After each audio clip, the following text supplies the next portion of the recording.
teman-teman, ketemu lagi dengan Danti Dengan Aldi dalam podcast Temukan Dirimu bersama Kokona. Wets, beda dikit nih. Jadi sendirian gitu beda, gak apa-apa lah. Oke.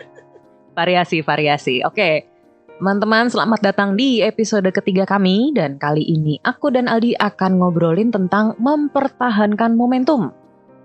Nah lo, kenapa pakai nah lo? Di episode-episode sebelumnya kita kan udah sempet ngobrolin tentang pentingnya legowo pada saat memulai sesuatu yang baru, karena kita mesti mengosongkan baggage kita ya supaya yang baru-baru itu bisa masuk, dan pentingnya juga punya mindset yang baru pada saat kita memulai babak baru supaya tidak babak belur. Never mind. Di episode ini kita akan ngobrolin tentang bagaimana kita perlu menjaga momentum setelah memulai sesuatu yang baru. Kenapa perlu? Karena biasanya kita memulai sesuatu yang baru, semangat berapi-api. Mau bilang semangat 45, tapi ini 2024, jauh banget kayaknya. And then kemudian seminggu, 2 hari, 2 bulan, pasti pernah ngerasain ada kok kayak turun ya momentumnya, kayak turun ya semangatnya. Pasti pernah. Teman-teman ya, saya yakin teman-teman pasti pernah. Saya pun pernah.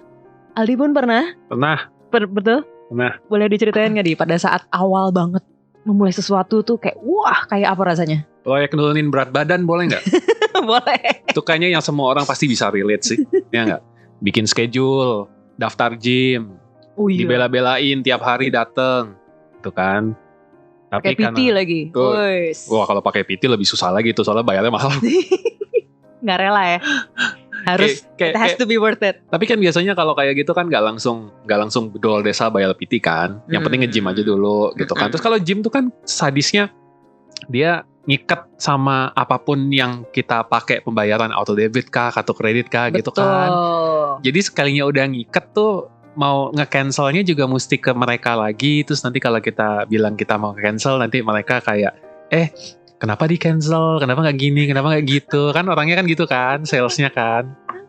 Terus ya ditambah lah susah. Yang ada akhirnya apa ya, udah nggak datang tapi duitnya ditarikin terus sama mereka kan gitu. Jadi donor ya. Jadi donatur. Tapi ya itu kan contohnya gitu.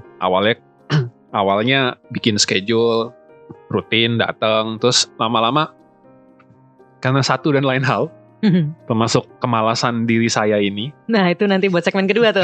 Disimpan dulu ya. Buat segmen kedua. Perlahan mengendur. Simpelnya begitu mungkin. Kalau aku dulu pas awal mau fokus di lettering, pas banget tuh. Udah resign, udah ngumpulin duit buat biaya hidup. Nih jujur aja ya. Menyiapkan diri untuk hidup tanpa penghasilan tetap selama 6 bulan. 4 bulan pertama aman, udah bikin segala macam persiapan termasuk jadwal kerja. Hari Senin mau khusus buat konten, Selasa bikin Rabu bikin desain buat klien, Jumat ngerapiin file-file di folder. Teman-teman yang pada nge-art, yang pada ngelukis gambar pasti juga punya segudang file digital kan di komputernya, tau lah rasanya ya. 4 bulan pertama aman. Begitu mulai bulan kelima, males namanya juga gak punya kerjaan tetap ya, kayak bangun pagi suka-suka gue. Tapi seru sih ngomongin excitement awal itu, ada apa ya, ada pemancing lah untuk melakukan, untuk bangun dari tempat tidur deh paling oke, this is what I'm going to do. Cuman ya itu, kuncinya adalah apakah kita bisa mempertahankan sesuatu ini supaya konsisten. Jadi berarti ujung-ujungnya tumbang karena malas juga nih. Bisa juga, atau males, bosen. Nah ini udah mulai nyebrang nih ke segmen kedua. Gak apa-apa ya, langsung aja ya. Langsung aja gak apa-apa. Di segmen kedua kita ngebahas kenapa sih momentum itu bisa turun. Tadi satu ya, kayaknya ada kemalasan, tapi males itu bisa macam-macam ya. Kalau buat aku bisa juga bosen sama rutinitas. Aneh ya. Karena biasanya gini, ada orang yang butuh rutinitas, tapi mau nggak mau rutinitas itu kadang-kadang bisa ngebosenin. Bisa begitu, bisa juga mungkin bukan rutinitasnya yang dia cari, tapi suasananya. Kayak waktu COVID, Iya. Kayak waktu COVID gitu kan, pandemi. Honestly kerjaannya sih aku kangen ngantor. Tapi bukan kangen kerjaannya. Kangen suasana ya. Kangen suasana yang memang, kalau kita di rumah kan kerja itu udah ada tempatnya sendiri gitu kan. Apalagi untuk orang yang kebanyakan ngekos ya. Kalau orang ngekos, apalagi kosnya jenisnya yang studio gitu kan, dia kan pasti mejanya bukan di ruangan terpisah gitu. Bukan macam kamar terpisah, ruangan terpisah home office gitu loh. Iya. Jadi kan pasti meja mungkin ada di samping tempat tidurnya. Bahaya tuh. Atau mungkin mejanya dia duduknya di tempat tidur. Iya. Kan jadi nggak berasa kayak memang ngantor gitu loh. Nah kalau aku sih waktu itu, karena aku konteksnya begitu waktu itu, ya aku jujur kangen kantor, kangen yang memang oke. You know what, jam 8, setengah 9 tuh udah tahu mesti ke kantor, jam 9, setengah 10 nyampe, duduk di situ and do whatever needs to be done gitu. Terus sorenya ya jam 5, jam 6 pulang gitu. Ya udah, sampai di rumah juga nggak untuk orang yang disiplin ya, untuk orang yang disiplin maksudnya gue kerja hanya kalau di kantor, kalau di rumah gue nggak mau bawa kerjaan. Dia akan memanfaatkan waktunya untuk ngantor tuh kerja, bener kan? Pasti. Gitu. Kalau dia tipenya yang ya gue kerja aja, nanti kalau misalnya harus bawa pulang kerjaan, ya gue bawa pulang, gue kerja lagi di rumah. Itu juga ada yang kayak gitu, tapi aku nggak kayak gitu. Jadi aku lebih seneng kalau udah pulang tuh udah nggak mau lagi buka kerjaan. Udah nggak mau lagi. Dan itu yang kangen. Justru karena kalau di rumah justru malah lebih banyak digangguin orang kan waktu itu. Tiba-tiba jam 9 malam ditelepon gitu kan. Iya. Karena tahu pasti diangkat. Iya, gitu. Jadi kangen tuh kangen kantornya sebenarnya, bukan kangen. Suasana juga kali ya, ketemu teman-teman. Mungkin kalau yang akrab sama teman-teman kantornya kangen makan siang bareng, kangen ngegosip lah jam sore-sore menjelang pulang. Kangen pesan gorengan jam 4 sore gitu. Aduh, gorengan. Kalau dulu kita wajib soalnya. Iya sih. Itu kayak cemilan-cemilan di jam-jam berbahaya gitu kan yang bikin kangenin. Nah, selain bosan dengan rutinitas, mungkin yang bikin momentum itu turun bisa juga, terutama mungkin buat teman-teman yang apa ya istilahnya, kerjanya kerja mandiri ya, entah freelance, entah remote, entah mengerjakan sesuatu yang you become your own boss gitu, memulai sesuatu yang baru. Atau mungkin konteksnya nggak selalu harus kerjaan kali ya, kayak tadi misalnya program menurunkan berat badan tapi latihan mandiri di rumah. Mungkin salah satu penyebab turun momentumnya adalah merasa, kok gak nyampe-nyampe ya? Kok gak kelihatan ya hasilnya ya? Bisa juga gak sih? Itu juga sebenarnya make sense kalau misalnya tadi dikaitkan sama kamu punya project lettering. Yeah. 4 bulan pertama, kamu bilang 4 bulan pertama oke. 4 bulan pertama udah kelihatan belum ada duitnya? Sempat sekali ada satu project gede. Ya tapi kan cuma 1 dari 4 bulan gitu. Iya. Nggak kerasa kayak ada, terus ada lagi, reguler kecil-kecil gitu. Justru malah yang sebenarnya kalau untuk konteksnya yang kerjaan freelance atau apa gitu ya, akan kerasa lebih motivatif kalau ada rewardnya. Iya, rewardnya tuh kelihatan reguler gitu, meskipun nggak gede, gitu kan. At least di bayangan aku sih begitu. Gitu. Tapi kalau misalnya yang sesekali tiba-tiba kayak abis 3 bulan terus baru dapat lagi 1 gede gitu, terus bulan berikutnya kosong lagi, kayak masa gue setiap 3 bulan gitu. Nah itu yang kadang yang setiap 3 bulan itu tuh yang quote unquote yang jadi bikin orang bayar tagihan. Nah itu dia gitu kan. Oke, itu kan tadi konteks kerjaan udah. Konteks tetap kerjaan sih ya kalau judulnya freelancing itu. Kalau konteks yang lebih personal kali ya, apa ya misalnya selain tadi nurunin berat badan. Kalau hobi sih pasti orang semangat. Karena hobi kan? Iya. Gitu. Justru makanya, karena hobi, makanya mereka nggak gampang tumbang, karena ya mereka suka gitu. Ada nggak ya yang tadinya hobi, terus dijadiin project, and it becomes a routine, terus berasa jadi kayak kerjaan? Harusnya sih nggak ada ya. Harusnya nggak ada ya? Harusnya nggak ada, karena untuk orang yang kayak nge-gym akhirnya jadi rutin aja itu kan, mereka kan karena jadi suka nge-gym akhirnya. Kayak that endorphin boost that athletes feel, you know? Kan justru malah jadi, gue mau nge-gym kenapa? Because it makes me feel good. Itu mungkin salah satu kuncinya ya supaya jadi agak nyebrang nih. Padahal kita belum ngomongin strategi. But anyway, itu kuncinya agar momentumnya nggak turun. Make sure that you love what you do. Iya kan? Pada saat rutinitas apapun itu, ya divariasiin sedikit boleh, but pastiin itu sesuatu yang kita suka. Yeah, you gotta like it. You gotta like it enough that you love it in a way. Ya. Karena kalau sudah suka, kalau memang kita ya itu tadi enjoy, dan gak ada alasan dong. It becomes something you look forward to kan. Setiap hari justru malah jadi nungguin, oke, kapan nih gue bisa ke situ lagi, kapan nih gue bisa ngapain lagi, kapan nih gue bisa itu lagi gitu kan. Kembali ke challenges ya, tantangan-tantangan pada saat mempertahankan momentum. Mungkin juga di rutinitas yang udah dijadwalkan dengan cantik itu, kita lupa nge-schedulein waktu istirahat. Iya, kalau capek iya. Iya kan? Iya, kalau capek ya buyar.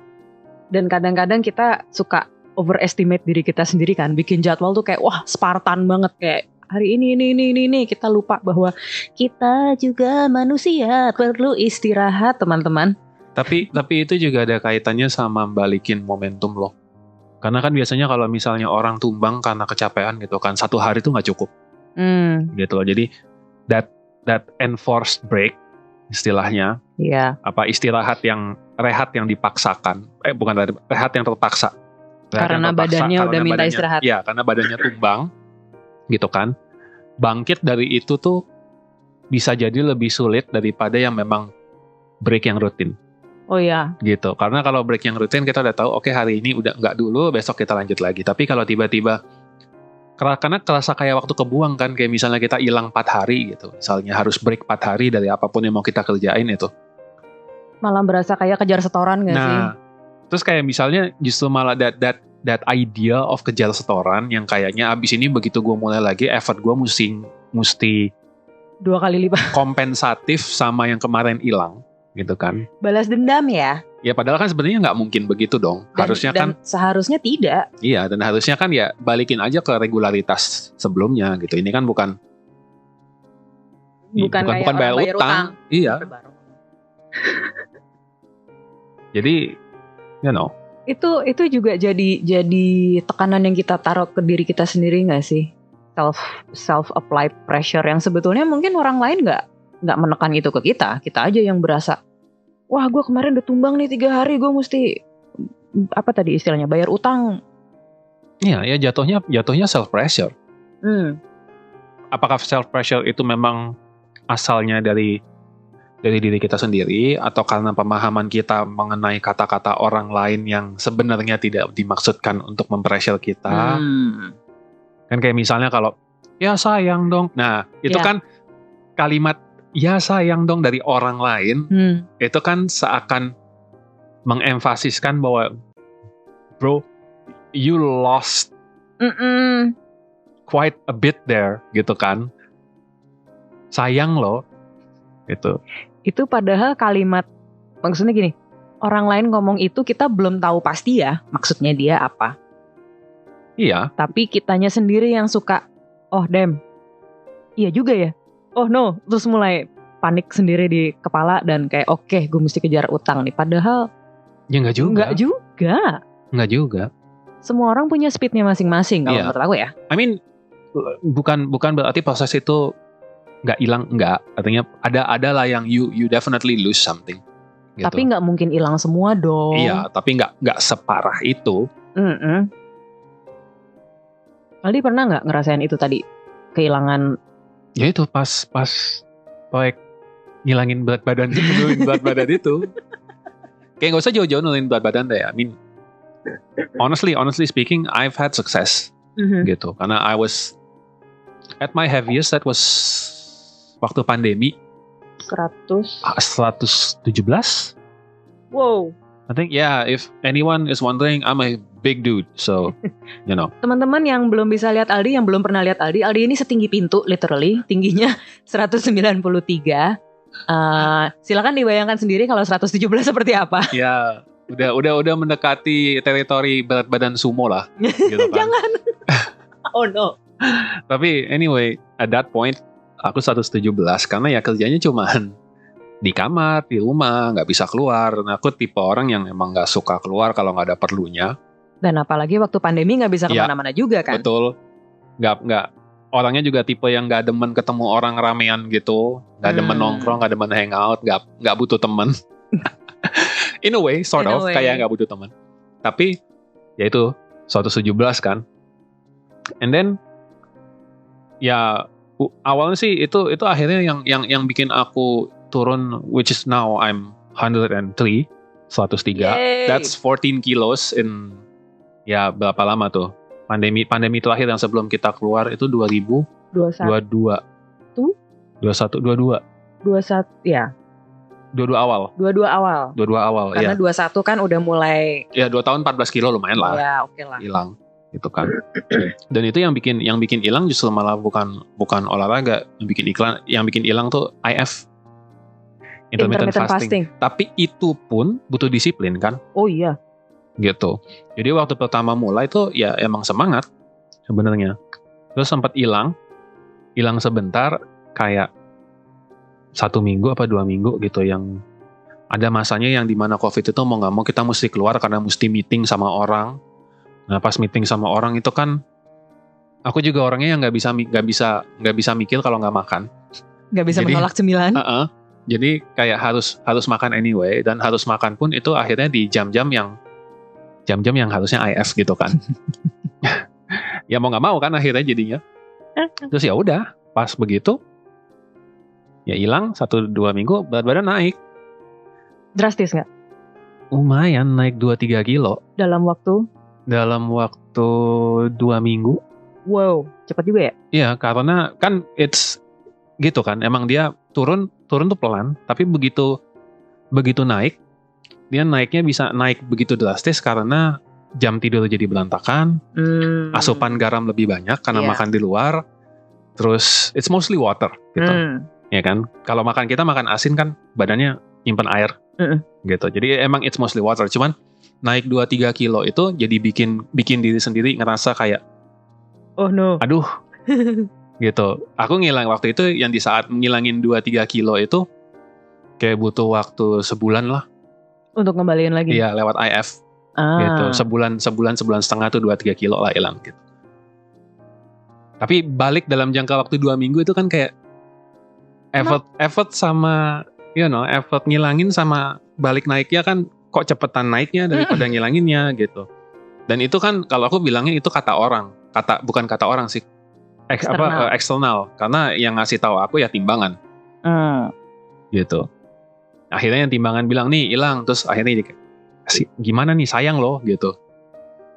I could have just stop there, ya udahlah gitu. Tapi ya mau nggak mau meyakinkan diri untuk ya IF lagi. Dan berhasil. Sama berhasil. Sekarang masih? Enggak. Karena I don't know why berat badanku konstan sekarang. Mungkin udah kesetel kali lo jadi ngomongin settingan. Mungkin. Iya, di luar itu semua berarti memang ada apa namanya? Pasti ada faktor-faktor luar yang mau nggak sadar kita suka terlalu diambil personal ya. Padahal sebetulnya kan kita bisa mengontrol reaksi kita terhadap informasi luar itu. Misalnya, timbangan bilang kita naik. Ya timbangan. Tapi kitanya bereaksi seperti apa? Orang bilang, ya sayang dong lu kehilangan waktu sebulan. Iya, terus mau diapain? Ini balik lagi ke legowonya nggak sih? Legowo yang di episode pertama bahwa informasi is informasi, kita legowokan bahwa ya informasi is informasi gitu. Kita nggak take it too hard untuk merasa bahwa oh no, I did something wrong. Kalau mau ini nggak tahu sama atau enggak ya, padanan perkara berusaha untuk mengembalikan regularitas. Aku pernah berhenti balet klasik 6 tahun.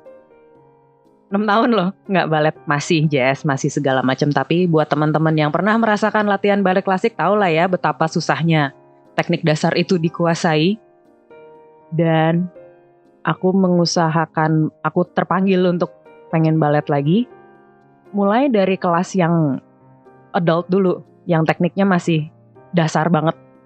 Itu sebulan. Masuk ke satu kelas di bawah level yang aku harusnya ikuti itu 3 bulan. Tapi rutin sih emang, seminggu 2 kali, gak pernah bolos, di rumah juga latihan mandiri. Bisa sih, bisa ternyata. Sampai ikut pentas, sampai akhirnya setahun kemudian aku ujian. Tapi kamu suka nari kan? Itu dia. Ya. That's my point, bahwa tadi kita legowo bahwa meskipun orang udah bilang, Danti 6 tahun berhenti balet, emang lu bisa balikin lagi? Ya udah, itu pendapat mereka. Kedua, I was doing something that I love. Itu yang tadi juga kita sempat bilang kan. Jadi momentumnya kejaga. Yang ketiga adalah emang harus ada momen-momen istirahat sih, nggak bisa juga dipaksain terus. Kayaknya kalau misalnya untuk sesuatu yang memang kita suka, it's much easier memang gitu. Yeah. Karena motivasinya memang dari enjoyment personal gitu, bahwa kita memang suka, kita menikmati, ya kita ngerasa bahwa itu dunia kita perlu gitu kan. Jadi untuk berhenti terus kemudian memulai kembali itu tidak sesulit itu. Tapi misalnya let's say konteksnya konteks pekerjaan kantoran gitu. Kalau konteksnya pekerjaan kantoran kan, terus kemudian gimana caranya gue tetap, apalagi untuk orang-orang yang terlibat dengan proyek yang jangka panjang gitu, kayak misalnya ngerjain campaign 6 bulan gitu kan. Oh god. Atau kalau enggak keikat sama klien yang long term gitu, klien yang setahun gitu kan. Itu kan untuk ngejaga momentumnya gimana gitu. Kalau aku boleh cerita, konteksnya waktu itu ngerjain proyek, bukan proyek sih. Mereka tuh kayak klien buat setahun, tahunan lah kliennya gitu, yang tiap tahun di review, tiap tahun perpanjang, tiap tahun review, tiap tahun perpanjang gitu. Terus ya honestly speaking, it's not enjoyable at all gitu, karena satu dan lain hal, I'm not going to say why gitu. Tapi in the end, setiap hari ujungnya setelah berurusan dengan si klien ini, I feel drained, capek. Kayak diperes abis gitu ya. Iya. Capeknya tuh bukan karena mereka, ya termasuk salah satunya mereka punya needs lah. Kita kan mesti memenuhi kebutuhan mereka, tapi juga karena merekanya sendiri juga buat aku agak gitu kan. Jadi capek gitu. Tapi terus kemudian itu bukan sesuatu yang bisa terus kemudian udah dong jangan sama kita lagi, katakan. Tidak semudah itu, Ferguson. Iya. Akhirnya mungkin ini bisa dibilang jadi kayak strategi juga ya buat konsisten momentum itu, bahwa kalau aku sih itu balik lagi legowo. Legowo menerima bahwa ya memang gue butuh mereka gitu kan. Gak usah dipikirin mereka butuh kitanya, tapi kalau kita berani jujur mengakui bahwa ya gue butuh lo gitu, karena that is my main source of income pada waktu itu. Ya. Ya, you gonna do everything you can untuk ngejaga mereka gitu kan, ngejaga mereka tetap happy, ngejaga mereka tetap hubungannya tetap produktif gitu. It's all about memang ya jelek-jelek sih ngomongnya, it's all about money memang. Gitu. Jadi mungkin salah satu motivator terbesar adalah ya uang. Ini kali ya, motivator terbesarnya adalah it helps you to live. Also mungkin karena waktu itu aku juga mesti ngasih makan orang lain. Ada kayak, tanggungan. Ya ada tanggungan, kayak orang tua misalnya, saudara dan lain-lain kan. Kadang-kala mereka lebih sulit dari kita, dan kita yang memikul beban itu ya mau nggak mau. Ya. Gitu ya. Akhirnya itu yang jadi mempertahankan momentumnya dari di situ. Gitu. Pokoknya intinya kalau udah kepengen mempertahankan momentum, apa aja yang bisa jadiin alasan deh. Simpelnya kan gitu. Iya. Learn to like it and love it, gitu kan. Tapi kalau misalnya kita nggak bisa, mau diapain juga kita tetap nggak bisa suka, nggak bisa enjoy ngerjainnya, ya cari alasan lain. Atau ya mulai berpikir apalagi yang bisa dilakukan. Kalau misalnya exit itu bukan pilihan, tidak semua orang punya exit. Betul. Tidak semua orang punya exit kan. Tidak semua orang semudah itu punya exit. Meskipun sebenarnya exit itu gampang dicari. Kalau orang berani cukup berani untuk loncat keluar, but this is for another time. Ya. Kalau orang cukup berani loncat keluar, mereka selalu bisa keluar karena selalu banyak peluang di luar. Kalau ngomongin nyelentik ini sedikit, orang tuh suka nggak berani untuk exit. Ya, setuju. Karena mereka tidak tahu dan tidak berani untuk melakukan apa yang mereka tidak tahu. Mostly itu. Ya. Tapi kalau misalnya memang benar tidak ada exit, ya you have to do whatever you can, kan? Dinikmati saja. Maksudnya, in a way dinikmati ya. Dinikmati tanda kutip ya. Tanda kutip dinikmati ya. Ya.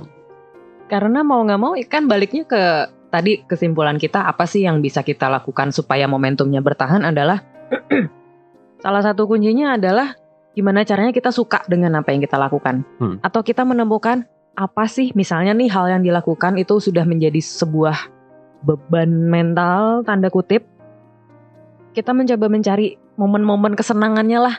Apa sih yang bisa di-enjoy dari sini? Meskipun mungkin kerjaannya sudah tidak menyenangkan mungkin. Aku waktu itu konteksnya kalau misalnya ya ini salah satunya sih sebenarnya. I try to make it. Dan untungnya waktu itu zaman Covid ya. Jadi kita terhindar dari meeting face to face. Gitu kan. Dan aku yakin pasti banyak yang seperti ini. Jadi meeting itu kan kalau dulu via Zoom atau Google Meet. Gitu kan. Jadi meeting itu selalu tanpa kamera. Gitu kan. Seringkali tanpa kamera. Gitu kan.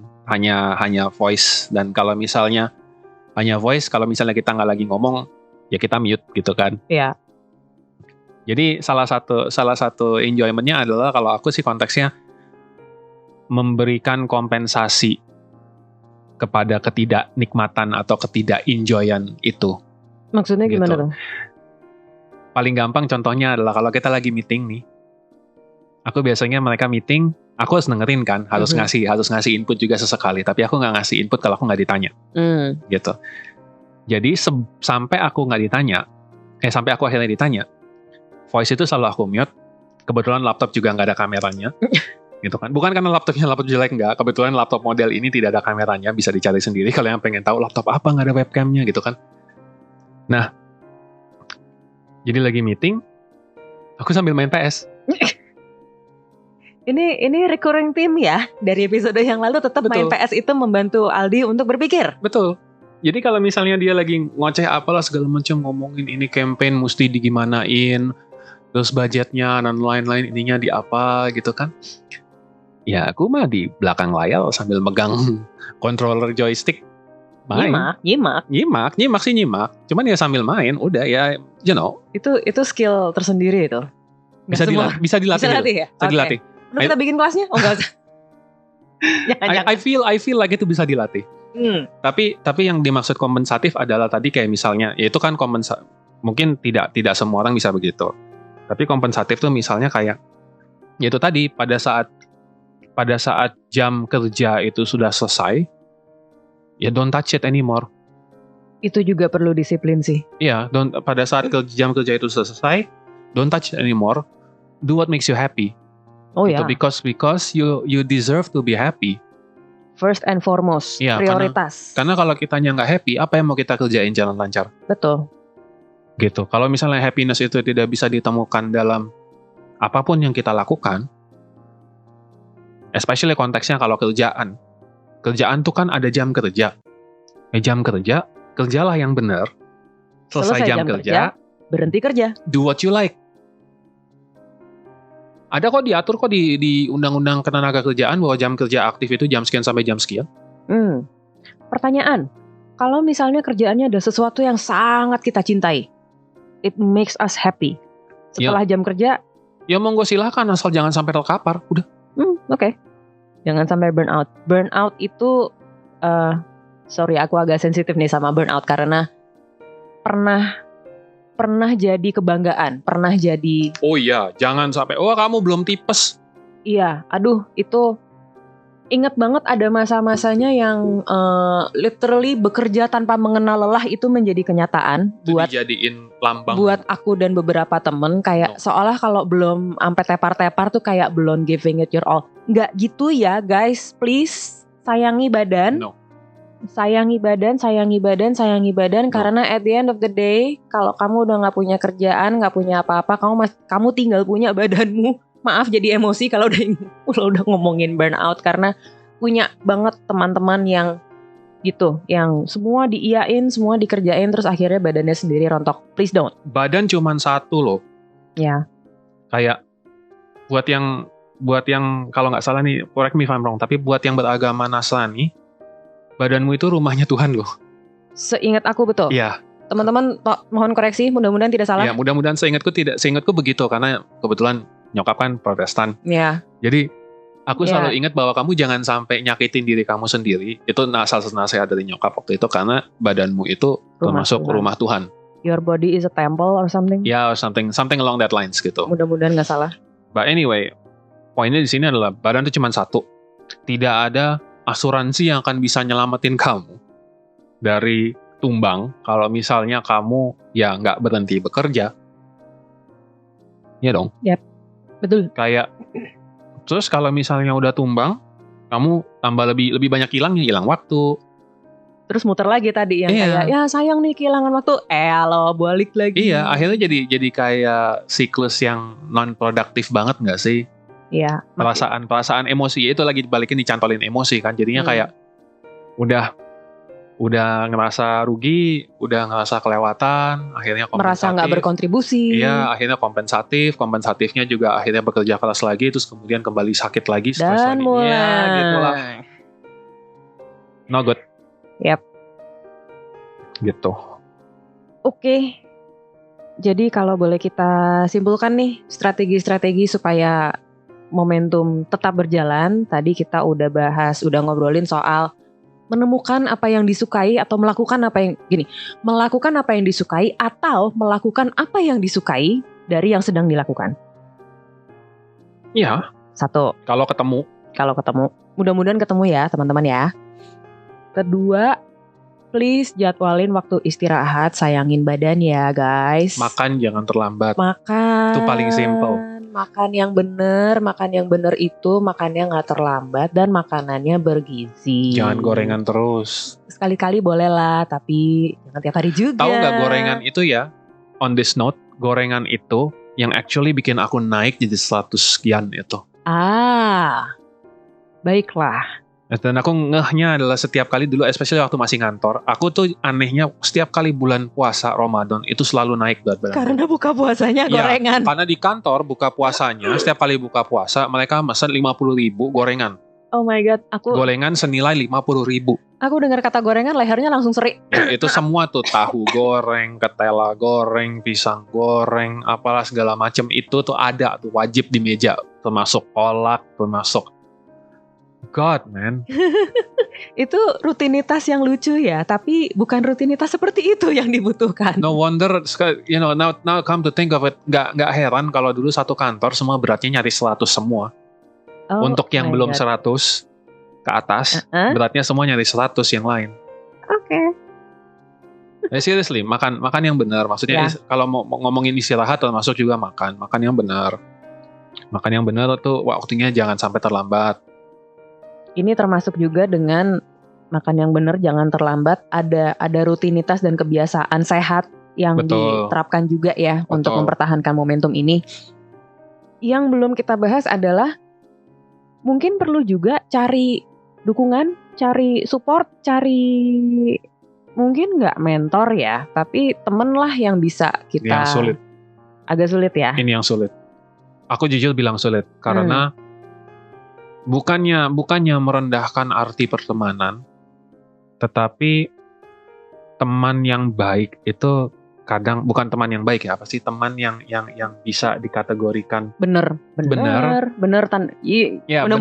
teman-teman ngerti ya maksudnya ya. Bener dengan tanda kutip ya, bener itu sulit dicarinya karena ya seringkali kita membuat komentar-komentar in passing. Apa sih bahasa Indonesia in passing, yang selewatan, ya selintasan gitulah, yang nggak berguna buat orang lain. Kayak tadi misalnya, termasuk kita sendiri ya. Kayak tadi misalnya ada orang yang komentar, ya sayang dong. Nah itu kan efeknya bisa dua gitu. Kalau kita cuek, kita nggak dengerin, udah sebodo amat. Tapi kalau itu ngaruh ke kita karena kondisi mental kita yang begitu mendengarkan orang lain atau begitu concern sama masalah yang kita punya, that kalimat ya sayang dong itu jadi sesuatu yang seperti menusuk ke diri gitu. Padahal maksudnya belum tentu itu. Iya, bukan berarti terus kemudian teman yang bermaksud buruk, enggak. Tapi kitanya Gitu. yang menginterpretasikan. Betul. Makanya terus kemudian untuk mencari teman yang benar-benar bisa support, si teman ini harus punya cukup kesadaran emosional dan empati untuk tidak menyampaikan atau menyebutkan hal-hal yang berkemungkinan besar disalahartikan. Ini juga buat bahan refleksi kita sendiri loh ya. Kita sebagai temen, kalau ada kejadian, kalau ada teman kita yang sedang melakukan sesuatu yang baru, yang dia masih dalam tahap awal, disupport dengan baik. Hati-hati kalau ngomong, karena apalagi ya intinya adalah kenali teman kita, kenali apa yang sedang dia lakukan, dan jadilah teman yang benar. Tidak sekedar baik tapi benar. Iya, artinya kalau dasarnya gini, kalau kita mau nge-support orang, jangan menggunakan kata yang sifatnya negatif. Oh ya. Gitu. Bahwa support itu harus bentuknya selalu positif, bukan terus kemudian beralasan bahwa ya ini kritik yang membangun. No. Bukan begitu. Kritik is kritik. Kritik yang membangun ada. Ya. Kritik yang membangun ada. Cuman terus kemudian kalau konteksnya di saat-saat yang sensitif, kritik yang membangun itu justru malah bisa ya, diartikan beda. Jadi konteks, suasana. Ya, kan kita juga tidak sepenuhnya tahu si orang yang kita kasih komentarin ini ada dalam mindset seperti apa, ada dalam sifat atau situasi yang seperti apa. Jadi ya lebih baik positif. Komentar itu lebih baik positif. Gunakan empati lah ya. Sebisa mungkin. Gitu. Ada satu lagi nih. Bagaimana kita mempertahankan momentum. Rayakan keberhasilan. Sekecil apapun. Nah, itu kamu biasanya yang lebih jago. What makes you say that? Soalnya aku bukan tipe yang dikit-dikit joget. Joget-joget lucu kayak berhasil ini, yay. Merayakan gak harus dengan joget loh guys. Bisa juga kayak sesimpel gini, berhasil bikin cake cuma ngandelin bahan yang ada di dapur sama ngebaca resep dari Pinterest or something, kayak oke, berhasil, yay, udah. Atau what yang paling gampang adalah kasih reward ke diri sendiri. Reward. Tapi hati-hati rewardnya ya. Reward tuh macam-macam loh bentuknya. Makanya. Jangan terus habis itu tiba-tiba pergi ke Tiffany's terus beli.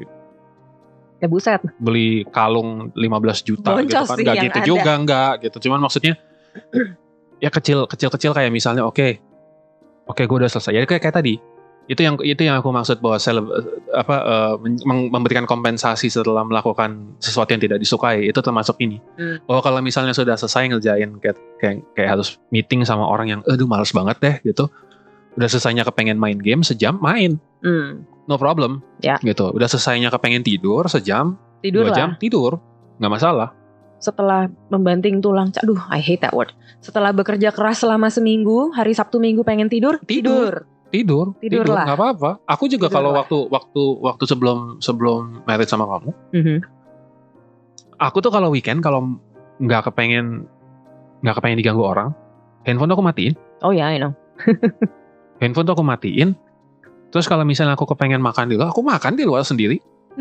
Which is untuk orang kebanyakan, ngapain lu jalan keluar ke mall makan sendiri? But that's self-reward. Yeah, but that's self-reward.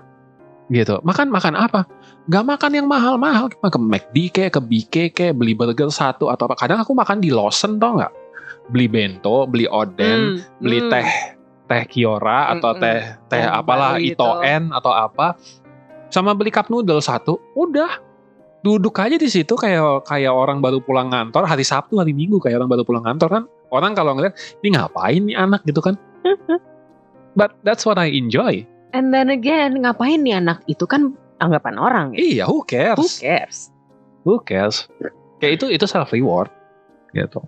Kalau misalnya kebetulan memang ada duitnya, terus mau reward dengan sesuatu yang bernilai fiskal atau finansial cukup tinggi, ya monggo silahkan. Kita tidak melarang, tidak tidak mengatakan bahwa itu buruk. Enggak, kalau ada duitnya monggo.